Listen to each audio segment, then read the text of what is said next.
নলবাৰী জিলাখনতো যেহেতু Japanese encephalitis আৰু malaria যি ৰোগ সেই ৰোগে ইতিমধ্যে বিভিন্ন প্ৰান্তত সংক্ৰমণ ঘটা পৰিলক্ষিত হৈছে আৰু ইতিমধ্যে নলবাৰী জিলাখনত শেহতীয়াকৈ 6 গৰাকীকৈ লোকৰ দেহত জাপানিজ এনকেফেলাইটিছ যি ৰোগ সেই ৰোগ ধৰা পৰিছে কিন্তু আটাইতকৈ ভাল খবৰটো হ'ল যে 6 গৰাকী লোকৰ ভিতৰত ইতিমধ্যে 5 গৰাকী লোক সুস্থ হৈ আছে আৰু এগৰাকী লোক গুৱাহাটী চিকিৎসা মহাবিদ্যালয়ত চিকিৎসাধীন হৈ আছে আৰু এই ক্ষেত্ৰত নলবাৰী যি জিলা মেলেৰিয়া নিয়ন্ত্ৰণ যি বিভাগ সেই বিভাগৰ ফালৰ পৰা কি ধৰণে সজাগতা বা সতৰ্কতা অৱলম্বন কৰা হৈছে গোটেই কথাখিনি পাতিবলৈ মোৰ লগত জিলা মেলেৰিয়া বিষয়াগৰাকী আছে অকণমান পোনে পোনে আপোনাৰ ওচৰলৈ আহিছোঁ বাইদেউ যেহেতু ইতিমধ্যে আমাক আপুনি উল্লেখ কৰিছিল যে 6 গৰাকী লোকৰ দেহত বিগত 6 মাহত আচলতে জানুৱাৰী মাহৰ পৰা কালিৰ দিনটোলৈকে প্ৰায় 6 গৰাকী লোকৰ দেহত জাপানিজ এনকেফেলাইটিছ ধৰা পৰিছিল এতিয়া অৱস্থাটো কি ধৰণৰ হয় ধন্যবাদ মই প্ৰথমতে আপোনালোকৰ দ্বাৰা ৰাজ্যক মানে এইটোৱে ক'ব বিচাৰিম যে আতংকিত হ'ব নালাগে আপোনালোকে সতৰ্কতামূলক ব্যৱস্থা অৱলম্বন কৰক আৰু সজাগ থাকক গতিকে আতংকিত হ'ব লগা পৰিস্থিতি এতিয়ালৈকে আমাৰ নলবাৰী জিলাত হোৱা নাই আৰু যেহেতু এতিয়া ছিজনটো লাহে লাহে শেষৰ পিনে আহিছে গতিকে এতিয়া কণ্ট্ৰলিং ষ্টেজত অলমষ্ট আহি যোৱাৰ নিচিনা হৈছে তথাপি যোৱা 2024 চনত জানুৱাৰী মাহৰ পৰা যোৱাকালিলৈকে এতিয়ালৈকে নলবাৰী জিলাত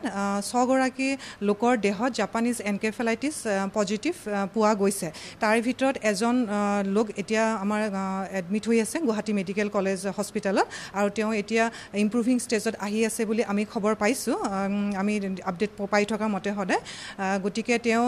নিঃসন্দেহে মানে ভাল পাই সুস্থ হৈ আহিব আমি আশা কৰিছোঁ আৰু যিহেতু এইটো ছিজনেল ডিজিজ হয় আৰু এইটো মানে আমাৰ এপিডেমিঅলজিটো ধৰক আমাৰ নলবাৰী বুলি নহয় বা অসমৰ বাকী জিলাবোৰতো কম বেছি পৰিমাণে সব জিলাতে এই ৰোগৰ প্ৰাদুৰ্ভাৱটো দেখা গৈছে কিন্তু সৌভাগ্যবশতঃ আৰু আমাৰ সকলোৰে সহযোগত জাপানিজ এনকেফেলাইটিছৰ নলবাৰী জিলাত প্ৰাদুৰ্ভাৱটো বহুতখিনি কম বাকী জিলাবিলাকৰ মানে কম্পেয়াৰত তথাপিও মই আপোনালোকৰ দ্বাৰা ৰাজ্যক এইটোৱে অনুৰোধ কৰিম অনুগ্ৰহ কৰি আপোনালোকে এই ছিজনটো যেতিয়া আমাৰ বাৰিষা কাল আৰু মহৰ কামোৰৰ বা গৰমৰ দিন আৰম্ভ হোৱাৰ লগে লগে যেতিয়া এই জ্বৰ বা তেনেকুৱা মূৰৰ বিষ বা তেনেকুৱা কিছুমান লক্ষণ দেখা দিয়ে আমি সাধাৰণতে নিজে কোনো ফাৰ্মাচীৰ পৰা দৰৱ কিনি আনি বা ঘৰতে থকা দৰৱ খাই বেমাৰটো ভাল কৰিবলৈ চেষ্টা কৰিব নালাগে আমি লক্ষণবোৰ দেখা দিয়াৰ লগে লগে তৎক্ষণাত আমি ডক্টৰৰ ওচৰলৈকে বা ওচৰৰ স্বাস্থ্যকেন্দ্ৰত গৈ নিজৰ পৰীক্ষা কৰাইহে আমি যিহেতু ডক্টৰে দিয়া মতে ঔষধ সেৱন কৰিব লাগে আৰু এতিয়া এনকেফেলাইটিছ বুলি কোৱাৰ লগে লগে মানুহবিলাকৰ মাজত বহুতখিনি কনফিউজন আহিও যাব পাৰে যে জ্বৰ লগতে জ্বৰ মানে ধৰক এমাহ দুমাহৰ পৰা জ্বৰ হৈ আছে সেই জ্বৰটো এনকেফেলাইটিছৰ ভিতৰত ধৰক নপৰিব নিউ অনছেট অফ ফিভাৰ নতুনকৈ হোৱা জ্বৰৰ লগতে অল্টাৰ চেঞ্চুৰিয়াম যে মানুহজনৰ মানসিক অসন্তুলন বা মানসিকভাৱে ভাৰসাম্যহীন বা তেনেকুৱা কিছুমান যদি লক্ষণ দেখা দিয়ে তাৰপিছত মানুহজন আনকনচিয়াছ হৈ যোৱা তেনেকুৱা ধৰণৰ লক্ষণ দেখা দিলে আমি সেই ৰোগীজন এনকেফেলাইটিছ বুলি সন্দেহ কৰা হয় তথাপিও সেই অৱস্থাটোলৈকে অহাৰ আগতে যিহেতু প্ৰথমতে সাধাৰণভাৱে জ্বৰ বা মূৰৰ বিষেৰে আৰম্ভ হ'বও পাৰে গতিকে তৎক্ষণাত আপোনালোকে নিজৰ ওচৰৰ স্বাস্থ্যকেন্দ্ৰত বা চিকিৎসকৰ ওচৰত গৈ নিজৰ পৰীক্ষাটো কৰাই লওক গতিকে আকৌ এবাৰ মই ৰিপিট কৰিম যে আতংকিত নহ'ব সজাগ থাকক আতংকিত হ'ব লগা কোনো পৰিস্থিতি হোৱা নাই আৰু সজাগতামূলকভাৱে আমাৰ ঠায়ে ঠায়ে ধৰক এতিয়ালৈকে আমাৰ 1500ৰো অধিক এৱাৰনেছ প্ৰগ্ৰেম কৰা হৈছে গাঁওবিলাকত চুবুৰীবিলাকত আৰু 300ৰো অধিক স্কুলে আমি এতিয়াতো বাৰু গৰম বন্ধ হৈ আছে স্কুলবিলাকত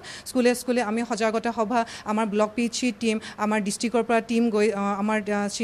চিফ মেডিকেল হেল্থ অফিচাৰ ছাৰৰ মানে তত্ত্বাৱধানত আমি সকলো ডিষ্ট্ৰিক্টৰ পৰা গৈ মেলি ব্লক পিএইচচি সহযোগত SDMHO হেল্থ ব্লক পিএইচচি তেওঁলোকৰ সহযোগত আমি গাঁওবিলাকত আৰু স্কুলবিলাকত যিমানখিনি পাৰে আমি মানুহবিলাকক সজাগ কৰিবলৈ চেষ্টা কৰি থকা হৈছে আৰু যেহেতু জাপানিজ এনকেফেলাইটিছৰ সমানে জাপানিজ এনকেফেলাইটিছ সদৃশ ৰোগত আক্ৰান্ত ৰোগীৰ সংখ্যাও কিন্তু নলবাৰী জিলাখনত কেইবাটাও আছে এতিয়া আজিৰ দিনটোত সেই ৰোগীৰ সংখ্যা কিমান এতিয়া ধৰক আমাৰতো যিটো ক'লোঁ জানুৱাৰীৰ পৰাই ধৰক এতিয়ালৈকে টোটেল আমি 42 জন আমি সদৃশ বুলি ডাইৰেক্টলি মই কৈ নিদিওঁ কাৰণ কি হয় এই ছিজনটোৰ কাৰণে আমাৰ চিকিৎসকসকলেও প্ৰিকশ্যন মেজাৰ হিচাপে কিছুমান লক্ষণ দেখা দিলেও মানে চেম্পলটো টেষ্ট কৰি দিয়া হয় আৰু চেম্পলটো টেষ্ট কৰাৰ লগে লগে আমি সেইটো লাইন লিষ্ট কৰি দিওঁ যে এনকেফেলাইটিছ সদৃশ হ'ব পাৰে বুলি এই ধৰণৰ 42 গৰাকী চিনাক্ত হয় হ'ব পাৰে বুলি কিন্তু আমি গোটেইকেইজনকে এনকেফেলাইটিছ সদৃশ বুলি একাষাৰে আমি কৈ দিব নোৱাৰোঁ যিহেতু মই অলৰেডি ইতিমধ্যে মেনশ্যন কৰিলোৱে যে মানুহজনৰ ধৰক মানসিক অস্থিৰতা তাৰপিছত মূৰ্ছা যোৱা তাৰপিছত অচেতন হোৱা তেনেকুৱা লক্ষণবোৰৰ লগত থাকিব লাগিব কিন্তু 42 জন ৰোগীৰ গোটেইকেইজনৰ কেইজনৰ ৰোগীতে তেনেকুৱা লক্ষণ নাই কিন্তু প্ৰিকশ্যন হিচাপত আমি যিহেতু তেওঁলোকৰ জাপানিজ এনকেফেলাইটিছ টেষ্ট কৰা হৈছিলে সেইটো কাৰণে তেওঁলোকক মানে তেনেকৈ লাইন লিষ্ট কৰি থোৱা আছে আৰু মেলেৰিয়া ৰোগৰ ক্ষেত্ৰত কি ধৰণে আপোনালোকে সতৰ্কতা লৈছে বা মেলেৰিয়া ৰোগীৰ সংখ্যা আজিৰ দিনটোত কিমান গৰাকী হয় এতিয়া 2024 চনৰ জানুৱাৰী মাহৰ পৰা যোৱাকালিলৈকে আমাৰ 7 গৰাকী মেলেৰিয়া ৰোগী চিনাক্তকৰণ কৰা হৈছিলে কিন্তু জুলাই মাহত আমি কোনো নতুন কেছ পোৱা নাই জুনলৈকে আমাৰ 7 জন আছিলে আৰু তাৰে ভিতৰত মানে 5 জন ৰোগ বেলেগ ৰাজ্যৰ পৰা তেওঁলোকে মানে কৰ্ম সংস্থাপনৰ কাৰণে কিছুমান কামত গৈছিলে মানে টেম্পৰেৰী কামত তাত গৈ তেওঁলোকৰ যেতিয়া জ্বৰ হ'ল বা তেনেকুৱা লক্ষণ দেখা দিলে যে তেতিয়া তেওঁলোকে নিজৰ অঞ্চললৈকে ঘূৰি আহিলে আৰু ঘূৰি অহাৰ লগে লগে আমাৰ ফিল্ড ৱৰ্কৰ সহযোগত যেতিয়া তেওঁলোকৰ টেষ্ট পৰীক্ষা কৰা হ'ল যিটো আমাৰ কি কয়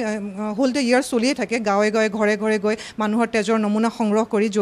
জ্বৰৰ ৰোগীৰ এগেইনষ্টত তেনেকৈ আমাৰ ৰুটিন এক্টিভিটিজত তেওঁলোক ধৰা পৰিলে মেলেৰিয়া ৰোগী হিচাপে আৰু তেওঁলোক যিহেতু তৎক্ষণাত আমাৰ ফিল্ড ৱৰ্কাৰে ধৰা পেলাইছিলে কিন্তু হস্পিটেলত বা কোনো স্বাস্থ্যকেন্দ্ৰত এডমিট কৰিব লগা নহ'ল ঘৰতে তেওঁলোকৰ তেজ পৰীক্ষা কৰি ঘৰতে মেলেৰিয়া ৰোগটো চিনাক্তকৰণ কৰা হ'ল আৰু ঘৰতে আমাৰ স্বাস্থ্যকৰ্মীসকলে মেডিচিন দি মেলেৰিয়াৰ মেডিচিন তেওঁলোকক ঘৰতে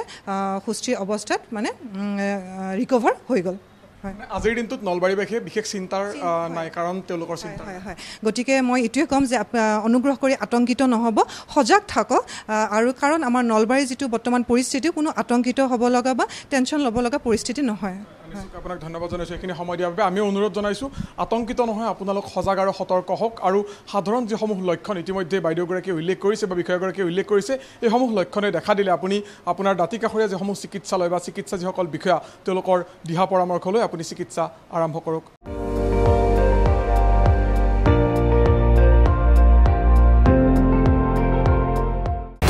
আপুনি চাই আছে ND24